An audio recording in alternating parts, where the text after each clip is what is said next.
October 1944. The Philippine Sea. For 3 long, bloody years, the Pacific War had been a calculated game of range, metal, and logistics. But as the industrial might of the Japanese Empire began to crumble under the weight of American production, the rules of engagement changed forever. From the hazy, salt-misted horizon, a new kind of terror emerged.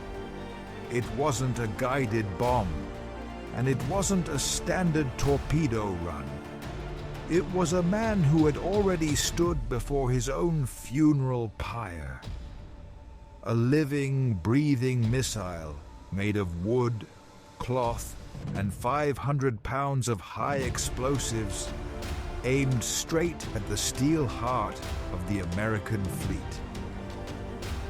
The era of the Kamikaze had begun, a desperate, fanatical attempt to turn the tide with a wind made of fire. They called it Shinpū, the divine wind. To the Western world, they were suicide pilots, but to Tokyo, they were the last line of defense. These weren't just brainwashed soldiers. They were the elite youth of Japan, students, poets, and sons, ritualistically prepared for their final flight. Before climbing into the cockpit of a stripped-down Mitsubishi Zero, they performed a ceremony as old as the samurai. A final letter to a mother, a lock of hair left for a wife, and a final cup of water shared with comrades. They weren't flying to win a dogfight. They were flying to become a spiritual shield for their homeland. To the American sailors watching through salt-crusted binoculars, it was a terrifying display of a logic that defied everything they knew about survival. On the American side, the war wasn't a ritual. It was a cold, industrial machine.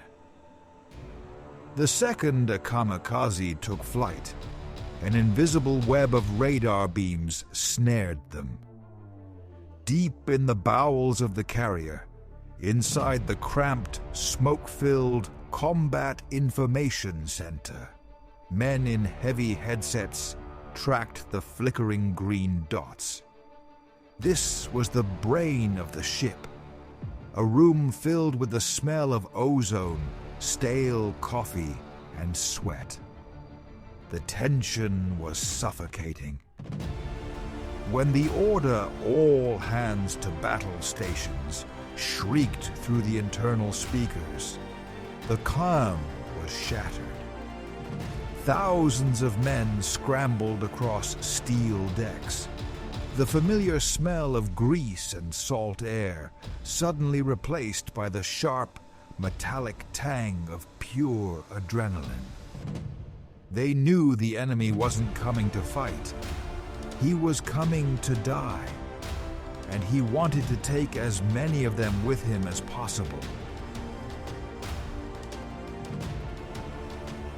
To stop a man who has embraced death, you have to shred his machine into microscopic fragments before he makes impact. The U.S. Navy responded with a wall of lead so thick it seemed to blot out the sun. This was the debut of the VT Fuze, a revolutionary variable time proximity shell. Inside each shell was a tiny radio transceiver that could detect the plane's presence and detonate without a direct hit. It turned the sky into a furnace of jagged flak. Thousands of Bofors 40mm and Oerlikon 20mm cannons screamed in a synchronized symphony of destruction. It was a race against physics. Can the gunners tear the wings off a Zero before its kinetic energy turns the flight deck into a graveyard? The air became a curtain of hot, whistling shrapnel that shredded engines like they were made of silk. But sometimes the lead wasn't enough. When a burning Zero finally slammed into a carrier's wooden and steel deck, it wasn't just a crash, it was an industrial-scale catastrophe. Hundreds of gallons of high-octane aviation fuel acted like a napalm strike, turning the hangar deck into a literal oven. The steel of the USS Bunker Hill and the USS Enterprise didn't just burn. It began to warp and melt under the intense heat. Sailors, many of them barely out of high school, fought the inferno with foam and bare hands, sliding on oil-slicked metal while the sky continued to rain fire from above. They lived in a world of screaming steam, melting rivets, and the smell of charred rubber, fighting to save their floating home from a pilot who had become a ghost before he even hit the deck.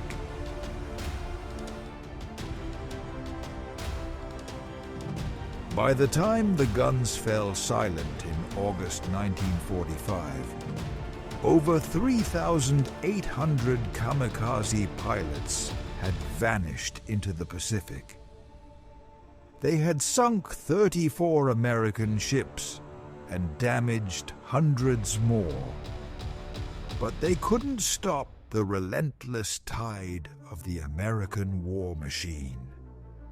The divine wind had blown itself out against a wall of technological resolve and cold, hard steel.